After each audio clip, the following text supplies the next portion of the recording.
Study IQ IAS, अब तैयारी हुई affordable. Hello everyone, so I welcome you all to the study IQ education platform. My name is GS Gill और आज की class में हम बात करने जा रहे हैं कि भाई भारतीय समाज में आपकी शादी कौन निर्धारित करता है, कौन से ऐसे फैक्टर्स हैं।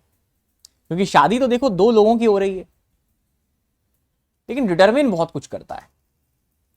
इस क्लास को शुरू करने के से पहले जितने लोग इस वीडियो को देख रहे हैं उनको ना कुछ कैटेगरीज में डिवाइड करते हैं। सबसे पहले तो ऐसे लोग होंगे जिनकी शादी हुई अभी 40 से 45 साल हो गए, 30, 35, 40, जो मेरे पेरेंट्स या ग्रैंड पेरेंट्स की उम्र के होंगे।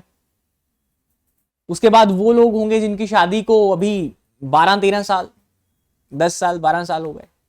कुछ ऐसे भी होंगे जो न्यूली मैरिड हैं, साल, 2 साल, 3 साल हुए, हैप्पी फेज चल रहा है अभी। कुछ ऐसे होंगे जो अभी सोच रहे हैं कि यार लव मैरिज करानी है तो मम्मा पापा को ऐसे मनाएंगे, इस फैक्टर को ऐसे काउंटर करेंगे, ये चीज ऐसे करेंगे। और कुछ पेरेंट्स ऐसे होंगे जो अपने बच्चों के लिए अरेंज्ड मैरिज का एक मैच ढूंढ रहे होंगे। और फिर कुछ लोग ऐसे भी होंगे जो मस्त मौला सुभा के कि भाई हाँ ठीक है, शादी नहीं करानी, अकेले रहेंगे। तो इस वीडियो में जो भी मैंने ब्रेनस्टॉर्म करके 20 से 25 फैक्टर्स ने डिटरमिनेंट्स निकाले हैं, आप लोग अपनी एज ग्रुप के हिसाब से रिलेट करते रहिएगा कि भाई अगर आपकी शादी आज से 40-45 साल पहले हुई थी तो कौन से फैक्टर्स या कौन से डिटरमिनेंट्स थे जिन्होंने आपकी मैरिज में रोल निभाया था। 10 से 12 साल जो उनकी पहले हुई थी उनके टाइम पे कौन थे और कैसे आपने उनको ओवरकम करा। और जो बना रहे हैं, जिनकी प्लानिंग चल रही है अभी, वो भी कॉन्शियस होकर सुनना कि भाई कौन कौन से फैक्टर्स को डील करना पड़ेगा। उसके पीछे एक रीजन है। चलिए सबसे पहले जानते हैं कि भाई मान लीजिए एक लड़का है ना, एक लड़की है, दोनों को करनी है जी शादी। They have to get married. दो रूट हो सकते हैं उसके, या तो जी लव मैरिज और या अरेंज्ड मैरिज। लेकिन क्या बात इतने पे खत्म हो गई? नहीं, ये तो बस शुरुआत है। बात तो यहां पे सारी उसके बाद आपकी फैमिली के ऊपर शुरू होगी।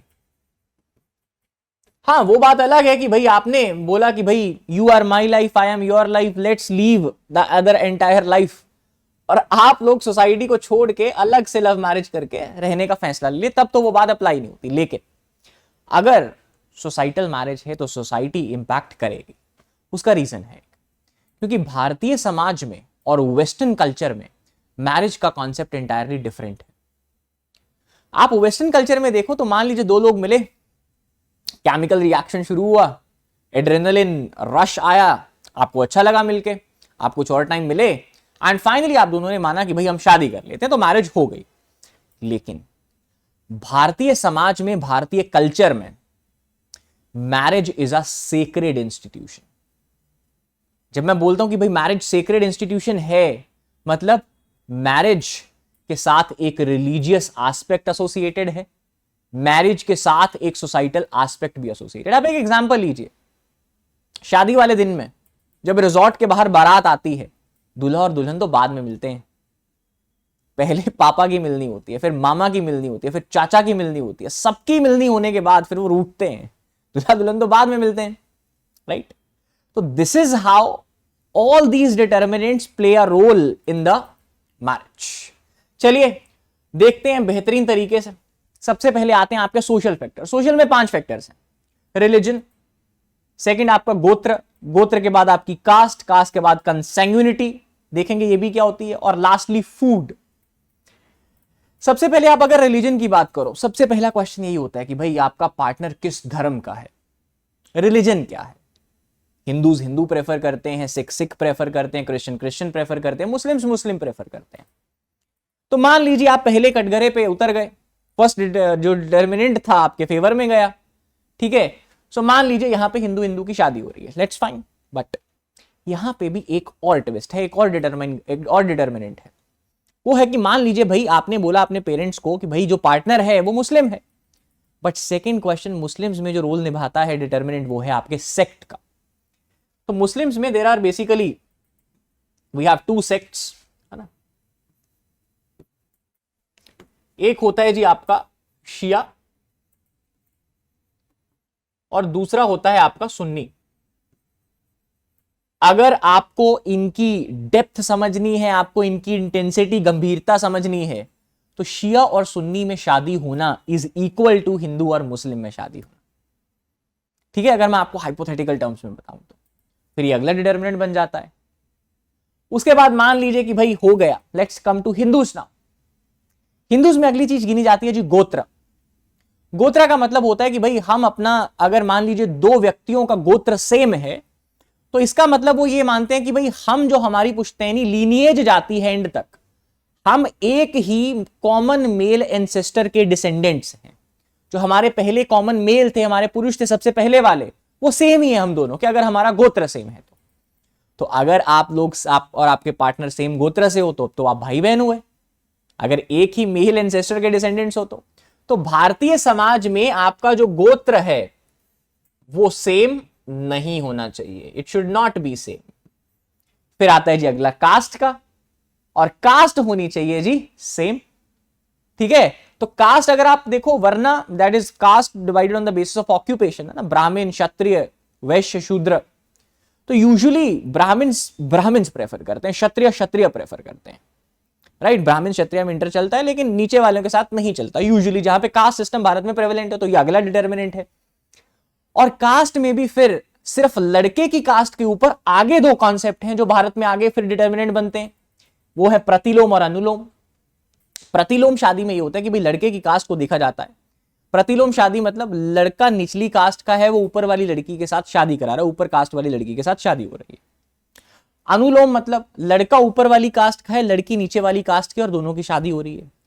भारतीय समाज में जो अनुलोम है, सॉरी, भारतीय समाज में जो आपकी अनुलोम की प्रथा है, ठीक है, उसको सही माना जाता है, उसको स्वीकारा जाता है।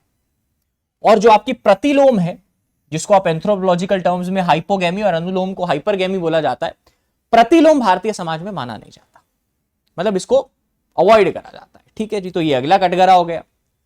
उसके बाद आती है जी आपकी कंसेंग्युइनिटी। अभी कंसेंग्युइनिटी का मतलब क्या है? कंसेंग्युइनिटी का मतलब है कि भाई कई भारत में समाज ऐसे हैं जो प्रेफर करते हैं कि भाई अपने ही ब्लड रिलेटिव्स में शादी करना। ठीक है, तो अगर आपका पार्टनर किसी वैसे कल्चर से है जहां पे प्रेफर करा जाता है कि ब्लड रिलेटिव्स में शादी करनी है, तब आपके लिए कंसेंग्युइनिटी भी एक डिटर्मिनेंट बनेगा। ठीक है, अभी दा हिंदू में पिछले हफ्ते आर्टिकल्स भी था कि भाई 73% in the south India they prefer consanguinity, क्योंकि इसके रूट्स समझिए आप। पुराने जमाना ट्राइबल्स का होता था, तो उनको ग्रुप में रहना पड़ता था, है ना। तो अभी अपने ट्राइब में से लड़की अपने ट्राइब में ही शादी करेगी, तो वहां पे फिर से जो मेल डिसेंडेंट आएगा वो ट्राइब की स्ट्रेंथ को बढ़ाएगा। तो ये सब फैक्टर्स थे, लेकिन अभी भी इट इज प्रेवलेंट। ठीक, उसके बाद आता है जी शादी में खाने का फैक्टर। अभी खाना कैसे डिटरमाइन करेगा? मान लीजिए ऊपर वाले रिलीजन में से किसी का रिलीजन जैन था, उस बंदे ने आज तक नॉन वायलेंस को अप्रिशिएट करा है, नॉन वायलेंस का कल्चर में बड़ा हुआ है या बड़ी हुई है, और उनके घर में तो प्याज तक नहीं चलता हार्डकोर जैन फैमिलीज में। तो और मान लीजिए उनको पसंद आ गया कोई पंजाबी, ठीक है, हार्डकोर पंजाबी, तो शादी में चलेगा बटर चिकन। वैसे ऐसे ही फेमस करा हुआ है, पंजाबीज एक्चुअली डोंट, मतलब इतना फैन नहीं है बटर चिकन के जितना एसोसिएट करा है। चलो लेट्स से कोई हार्डकोर नॉन वेजिटेरियंस, ठीक है। तो उनमें आप एक चीज समझिए, हमने पहले क्या डिस्कस करा, भारत में शादी दो व्यक्तियों की शादी नहीं, आपस में फैमिलीज की शादी है। तो मान लीजिए आपका जो जैन पार्टनर है आपके लिए एडजस्ट कर भी लेगा, बट फैमिलीज, इतना बड़ा सर्कल कैसे आप एडजस्ट करवाओगे? क्योंकि उनका कल्चर शुरू से वैसा है, उन्होंने वैसा ही देखा है। तो food also becomes another determinant in your marriage. Understand? चलिए उसके बाद आगे बढ़ते हैं जी, आते हैं ज्योग्राफिकल फैक्टर्स। ज्योग्राफिकल फैक्टर्स में सबसे इंपॉर्टेंट जो रोल प्ले करता है वो है रीजन का। आपने 2 स्टेट्स मूवी देखी होगी, north Indian guy, south Indian girl. I will give a very beautiful example. There was this friend of mine, a very intellectual decent guy from Karnataka, Mysore. He met his girlfriend in one of the offline education institution back in the year 2014. और लड़की थी जी north India से। तो 9 years their relation went and they tried to convince their parents, और finally इस साल जून में जाके उनके पेरेंट्स माने and they got happily married. उस लड़के को 9 साल के बीच में ऐसा भी था कि if he gets into IAS तो ये जो सब चीजें, जो फैक्टर्स काउंट कर रहे हैं रीजन एक्सेट्रा कल्चर वाले, ये सब चीजें एलिमिनेट हो जाएंगी। कैसे वो इकोनॉमिक में आते हैं देखेंगे, कैसे आईएएस को इतना इंपॉर्टेंस क्यों दिया जाता है भारत में। जब इकोनॉमिक फैक्टर्स करेंगे तो बात करेंगे इसकी। लेकिन चलो, God forbids he didn't get IAS, but now he is doing exceptionally well in his life when they are happily married. ठीक है, चलो, this is how reason plays the role. उसके बाद आती है race. You will rarely see कि भाई कोई नॉर्थ ईस्टर्न लड़की या लड़के ने बाहर दूसरे किसी अपना रीजन में शादी करी है। यू विल रेयरली सी या north eastern marrying a Kashmiri, ठीक है, और you will rarely see a north eastern marrying a south Indian guy और अ गर्ल। क्यों? क्योंकि रेस बहुत बड़ा फैक्टर प्ले करता है। नॉर्थ ईस्ट इंडियंस में जो मेजोरिटी ऑफ द जो पीपल बिलोंग करते हैं, मोंगोलॉइड रेस को बिलोंग करते हैं, and this is good for them also. इसके दोनों एस्पेक्ट हैं, गुड भी है बैड भी है, ये डिटर्मिनेंट अच्छा भी है बुरा भी है। क्यों? क्योंकि मान लीजिए अगर majority of the people in North East India they belong to a particular tribe, और वो अपनी ही ट्राइब में शादी करते हैं। अभी जब अपनी ट्राइब में शादी करते हैं तो उनका जो ट्राइबल जीन पूल है ना, वो बचा रहता है, वो उनका ओरिजिनल ट्राइबल जीन पूल बचा रहता है। लेकिन इसका नेगेटिव क्या है? उनमें कुछ टाइम बाद इन ब्रीडिंग डिप्रेशन आने लग जाता है। अब इन ब्रीडिंग डिप्रेशन क्या है? सरल भाषा में समझाऊं तो साइंटिफिक दुनिया में यह माना जाता है कि भाई एक माता और पिता का जो जीन पूल होगा, जो उनका डीएनए वगैरह होगा, वो जितना डाइवर्स होगा, जितना अलग होगा एक दूसरे से, उनकी जो औलाद होगी वो उतनी ज्यादा एक स्ट्रॉन्ग या हेल्दी बेबी प्रोड्यूस करेंगे। और सरल भाषा में एग्जांपल दूं, साइंस की दुनिया में ये बेस्ट माना जाएगा कि भाई मान लीजिए अगर कोई लड़का या लड़की जम्मू कश्मीर से है, वो तमिलनाडु के लड़के या लड़की से शादी कर रहा है, तो उनका जो ऑफस्प्रिंग होगा वो सबसे स्ट्रॉन्ग पैदा होगा।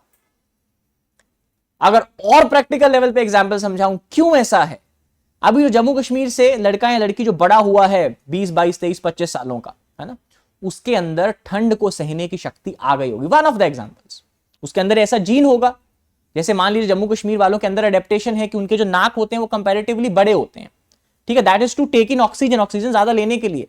उनके चेहरे लाल होंगे क्योंकि उनमें रेड ब्लड सेल्स ज्यादा होते हैं ऑक्सीजन को कैरी करने के लिए, वहां पे ऑक्सीजन कम है ना।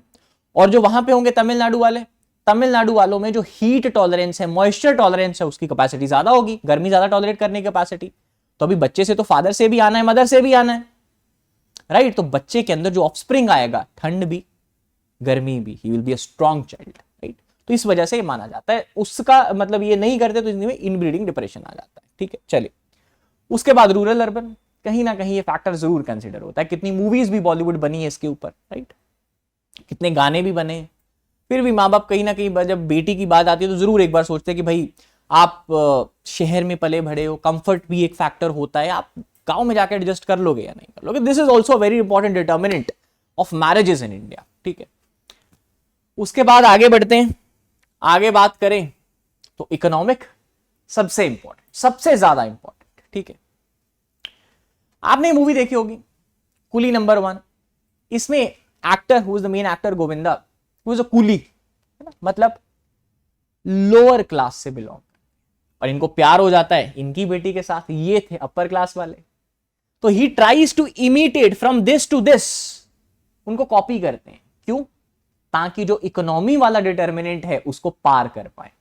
अंडरस्टैंडिंग। चलिए, सबसे पहले इकोनॉमी में आपकी क्लास देखी जाती है, और आपसे भी पहले आपकी फैमिली की क्लास देखी जाती है कि आपकी फैमिली का स्टेटस क्या है, आपकी फैमिली की पीछे से लेगेसी क्या है, आपकी फैमिली की इस टाइम के ऊपर समाज में रेप्यूटेशन क्या है। अगर वो चीज पार हो जाती है फैक्टर, तो आपके क्वांटम ऑफ मनी पे बात आती है कि भाई लड़का या लड़की कमा कितना रहा है आपका पार्टनर, वो अनदर फैक्टर है, वो अनदर डिटर्मिनेंट है आपकी शादी में।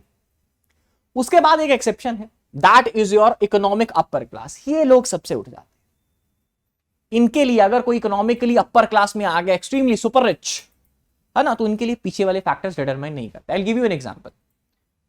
आप क्रिकेटर्स और बॉलीवुड वाले लोगों की शादी देखो, आप पॉलिटिशियंस और बॉलीवुड एक्टर्स की शादी देखो, और उसके बाद आप बॉलीवुड में इंटर रिलीजियस इंटरफेथ मैरिजेस देखो, क्योंकि ये पैसे से लोग ऊपर उठ चुके हैं, right. So they bypass all the things. उसके बाद मान लीजिए आपका सैलरी वगैरह पूछने के बाद एक और फिनोमिना देखने को मिलता है कि भाई मिडिल क्लास जो फैमिलीज होंगी, मान लीजिए कोई लोअर मिडिल क्लास फैमिली है, और अभी वो lower middle class family middle class या अपर मिडिल क्लास में आई है, और उस फैमिली के आने का जो जरिया था वो एजुकेशन है। अब मैं टीचर क्लास की बात कर रहा हूं, राइट? तो उनके लिए जो अपनी बेटी या बेटे का पार्टनर होगा वो तरजीह देंगे किसको? Educated person. और एजुकेटेड पर्सन में भी किसको? एजुकेटेड पर्सन में भी वो देंगे गवर्नमेंट जॉब वालों को, right? For example if I tell you right now, आप कभी भी ट्राई करके देखना, आपके दादी दादाजी जो है ना, मान लीजिए आप मतलब 26-27 के जो आपके दादी दादाजी हैं, उनके लिए आईएएस उतना वो नहीं रखता। उनके लिए अभी भी जो मेन गवर्नमेंट जॉब इंपॉर्टेंट है वो पटवारी की, क्योंकि वो ग्राउंड लेवल वाले जो लोग हैं, ग्राउंड लेवल ऑफिसर्स हैं, वो पटवारी के साथ वो लोग कांटेक्ट में रहे हैं, उनके लिए वही अफसर है। They are not in contact with IAS, right? तो ऐसे गवर्नमेंट जॉब्स एक बहुत इंपॉर्टेंट रोल प्ले करते हैं। क्लियर? उसके बाद अगर आप बिजनेस क्लास फैमिली से हो तो बिजनेस क्लास वाले प्रेफर करेंगे कि भाई वो बिजनेसमैन हो, पढ़ा लिखा हो, एजुकेशन चाहिए, लेकिन बिजनेस क्या करता है, उसके बिजनेस है कैसा, कमा कितना लेता है उस बिजनेस में से, ठीक है? और इन दोनों तीनों चीजों को छोड़कर, ठीक है, लेट्स से कि भाई ये आप नहीं क्वालिफाई कर रहे और आप बन गए हो आईएएस, फिर आप हमने पीछे जो भी फैक्टर देखे आप सबको बाईपास कर दो, आपके लिए कुछ नहीं रहेगा। This is the value of IAS in the Indian society. ये प्रेस्टीज एसोसिएटेड है इस जॉब के साथ, ठीक है? आप गूगल पे जाओ, सर्च करो, you will find all sort of anomalies in all the determinant जो भी हमने अभी तक करे if someone was an IAS, ठीक है? ये रुतबा है। चलिए, उसके बाद डौरी। मान लीजिए अगर इस स्टेज तक दो बंदे बराबर आके आपके लिए खड़े हैं एज अ पार्टनर्स, फिर कंसिडर करी जाएगी डौरी, कि डौरी कौन ज्यादा दे रहा है, ठीक है? और सिमिलर कॉन्सेप्ट है ब्राइड प्राइस का। भारत में कई समाज ऐसे हैं जहां पे डौरी का जो अल्टरनेटिव वर्जन है कि भाई लड़का लड़की को कितना ब्राइड प्राइस दे रहा है, उसको भी कंसिडर करा जाता है। Am I clear? चलिए आगे बढ़े तो we have political aspects. Political aspects में सबसे पहले अगर बात करी जाए तो मान लीजिए कि भाई आपकी इंटर रिलीजियस मैरिज है, मान गए सब चीजें, सोशल वाली भी क्लियर हो गई, इंटर रिलीजियस के साथ क्लियर हो गई, ज्योग्राफिकल भी हो गई, इकोनॉमिक भी क्लियर हो गई, और पॉलिटिक्स में आप इंटर रिलीजियस मैरिज करने जा रहे हो और वो इंटर रिलीजियस मैरिज है हिंदूज एंड मुस्लिम में, हाइपोथेटिकल लेट्स से। तो आज का जो समाज, मान लीजिए आपकी फैमिली कंसिडर हो भी गई, लेकिन पॉलिटिक्स समाज के साथ जुड़ी है, कहीं ना कहीं अगर आज के जमाने में इंटर रिलीजियस हिंदू मुस्लिम की मैरिज है तो उसको टेस्ट करा जाता है लव जिहाद के पैरामीटर के ऊपर, ठीक है? तो ये भी आजकल, ठीक है, एक डिटर्मिनेंट बन चुका है। उसके बाद जी पॉलिटिकल फैमिलीज, इनके लिए भी ये भी पार कर चुके हैं सब कुछ, nothing matters for them, only power and alliance, ठीक है? बिकॉज दे फील दैट कि भाई अगर दो पॉलिटिशियंस आके जुड़ेंगे तो इनकी पावर डबल होगी। You take the example of Harsimrat Kaur Badal and Sukhbir Singh Badal from Punjab. उसके बाद आप इनकी एग्जांपल लीजिए, he is grandson of captain Amarinder Singh जो एक्स सीएम थे पंजाब के, और ये महाराजा हरि सिंह के जो अभी के डिसेंडेंट हैं जम्मू कश्मीर में, करण सिंह, उनकी ग्रैंड डॉटर हैं ये, ठीक है? तो they are from different faith, different religions, शादी हुई because of the political nexus, ठीक है? और उसके बाद Jyotirao Scindia. So this is another, politics is another determinant of marriages in India sir. उसके बाद आगे बढ़ते हैं, हॉरोस्कोप, पंडित जी आएंगे, कुंडली, ठीक है? बहुत चीजों में तो, बहुत मामलों में तो वन ऑफ द डिटर्मिनेंट्स की वजह से शादी नहीं हो पाती इस कुंडली इटसेल्फ, और हमेशा ये डेट आगे बढ़ेगी शादी की, उसमें तो रोल प्ले करती है, सो इसका तो कोई जिक्र ही नहीं है, ठीक है? चलिए, उसके बाद जो नया फिनोमिना एक देखने को मिल रहा है specially in the state of Punjab, वो ये कि भाई कैसे वीजा डिटरमाइन कर रहा है आजकल शादियों को पंजाब में, और to be very precise India में, ठीक है? आपने गाना सुना होगा, है ना, मित्रा दी छतरी तो उड़ गई, एंड सेकंड इज दिस पवित्र लसोई का गाना आया कि भाई तेरी चल दी फाइल पीआर दी मुंडा ओवर एज हो ही जाता है। So kind of these things what these depict. आजकल पंजाब में द ट्रेंड इज दैट लड़के जो अच्छे घर से हैं, वो लड़कियां जो पढ़ी लिखी हैं उनकी एजुकेशन पे स्पेंड करते हैं, उनको आइल्स कराते हैं, लड़कियां बाहर जाती हैं, बाहर जाके पीआर लेती हैं और स्पाउस वीजे के ऊपर लड़के को वापस बुलाती हैं, ठीक है? तो ऐसे इस तरह से वीजा एक और फैक्टर बन रहा है, और वीजा के पीछे वो सब फैक्टर जो हमने करे सब कुछ इग्नोर कर दिया जाता है। Boy and a girl if they are educated, और दूसरा मतलब लड़की के पेरेंट्स अगर इन्वेस्ट करना चाहते हैं लड़के पे, या लड़के के पेरेंट्स लड़की पे इन्वेस्ट करना चाहते हैं, वो सब पीछे वाली चीजें भूल जाते हैं. Only thing is Canada. ठीक है, तो this is how visa is also becoming a important factor sir. उसके बाद फिर ये सब चीजें क्लियर होगी तो पर्सनल चीजें आ जाएंगी. पर्सनल में सबसे पहले एज गिनी जाएगी. भारतीय समाज में ये प्रथा है कि भाई लड़का या तो लड़की से बड़ा हो और नहीं तो एटलीस्ट बराबर हो. छोटा लड़का कम प्रेफर करा जाता है एज में लड़की से. ठीक है, फिर आपकी स्किन टोन कंप्लेक्शन, ये और एक है तो बुरी चीज, लेकिन स्टिल भारतीय समाज में एक बहुत इंपॉर्टेंट डिटर्मिनेंट का रोल प्ले करती हैं. आपने बाला मूवी देखी होगी, उसमें यही था. राइट. फिर आजकल दो ये नई चीजें चली, रिप्रोडक्टिव हेल्थ और पास्ट हिस्ट्री. लड़के का लड़की या का पास्ट क्या था, इसकी रिप्रोडक्टिव हेल्थ कैसी है. अगर आपने अमेजॉन प्राइम पे एक वेब सीरीज आई थी जिसका नाम था मेड इन हेवन, वो देखियो, तो उसमें एक एपिसोड स्पेसिफिकली इस पे डेडिकेट करा गया था. लड़के वाले स्पेसिफिकली एक डिटेक्टिव को हायर करते हैं और वो डिटेक्टिव को बोलते हैं कि इस लड़की का पास्ट और इसकी रिप्रोडक्टिव क्या हेल्थ रही थी उसके बारे में बताओ, है ना. So this is another determinant which is there in your marriage nowadays. ठीक है, उसके बाद रिप्रोडक्टिव हेल्थ का भी ये होता है कि मान लीजिए बहुत सारी ऐसी बीमारियां हैं आजकल जो जेनेटिक है. मान लीजिए लड़के हैं, लड़की के पेरेंट्स को तो उसमें लड़के को हो सकती है. सो मां बाप आजकल सिक्योर होना चाहते हैं कि आगे जाके कुछ ऐसा प्रॉब्लम आए ना, तो रिप्रोडक्टिव हेल्थ वगैरह इसलिए आजकल कंसर्न बन चुका है. ये भी एक और डिटर्मिनेंट है शादी का. ठीक है जी, चलिए उसके बाद फिर सबसे बाद आता है लीगल एस्पेक्ट. ठीक है, तैयारी व्यारी होगी, लबासना पहुंच गए तैयारी करके, अभी लबासना में क्या होगा, मैरिज वाले दिन में क्या होगा, that features are again governed by personal laws in India. और वहां पे लीगल एस्पेक्ट आता है जो डिटरमाइन करेगा आपकी शादी को. मान लीजिए हिंदू और मुस्लिम्स में इंटर रिलीजियस शादी हो गई. ठीक है, तो शादी फिर हिंदू मैरिज एक्ट के अंदर होगी या शरीयत लॉज के अंदर होगी. हिंदू और सिक्स में हो गया आनंद कारज होगा या 7 फेरे होंगे. So this is again a determinant. ठीक है, सो मुस्लिम्स में it is governed according to sharia laws. और मेहर का कॉन्सेप्ट भी है. जितने लोग मुस्लिम रिलीजन से बिलोंग कर रहे हो, अच्छा आई will give you one personal example. मैंने अपने 2-3 फ्रेंड से पूछा तो मेहर का एक कॉन्सेप्ट होता है, जिनको नहीं पता बाकी रिलीजन वाले लोग हैं जो, तो मेहर के कॉन्सेप्ट में जो मैंने अपनी पूछा फ्रेंड्स वगैरह से, इसका ये कॉन्सेप्ट होता है कि भाई जो हस्बैंड होते हैं, क्योंकि एक वाइफ है जो उनकी बीवी होगी, होने वाली बीवी होगी, वो एक नई फैमिली से आके दूसरी फैमिली में बसने जा रही है, एक फैमिली से आके नई फैमिली में बसने जा रही है, तो उसको एक सेंस ऑफ सिक्योरिटी देने के लिए, है ना, एक इंस्टिल करने के लिए उनमें उनको कुछ पैसे दिए जाते हैं, उसको मेहर बोला जाता है. ठीक है, तो उनके टाइम पे, मेरे फ्रेंड्स के टाइम पे, उनके फादर ने उनके मम्मा को 50,000 रुपीज के करीब मेहर दिया था. अभी क्या ट्रेंड है, 40-45 ईयर्स पहले जिनकी शादी हुई थी उन्होंने कितना मेहर लिया था या दिया था, उसके बाद जिनकी 10-15 साल पहले हुई, और अभी वाला प्रेजेंट ट्रेंड क्या है, ये आप प्लीज कमेंट्स में मेंशन करिएगा. Will see the trends. इसे ट्रेंड एनालिसिस भी होगा कि सोसाइटी कैसे इवॉल्व हो रही है. ठीक है, उसके बाद हिंदूज में हिंदूज मैरिज एक्ट, है ना, कि अग्नि के अराउंड 7 फेरे लेने हैं. उसके बाद आनंद मैरिज एक्ट, गुरु ग्रंथ साहिब के साथ 4 लामा लेनी है ना. उसके बाद there is another same sex marriage. Same sex marriage का मुद्दा उठ रहा है.